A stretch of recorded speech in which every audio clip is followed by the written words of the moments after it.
গেল সেন্ট্রাল মস্কে নামাজ পড়তেছি, 100 দেশের ছাত্র নামাজ পড়ে, আল্লাহু আকবার। নামাজ পড়ে সালাম ফিরি, এদিকে ডান দিকে একটা মুনকার, বাম দিকে নাকির কুচকুচে কালো। আমি দিছি দৌড়।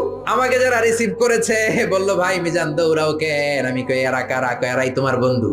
সর্বনাশ, 5 বছর এগুলোকে থাকবো, থাকতে হবে তোমাকে। গোটা বিশ্বের ইসলাম সম্পর্কে জানতে হবে, গবেষণা করতে হবে, ঠিক না?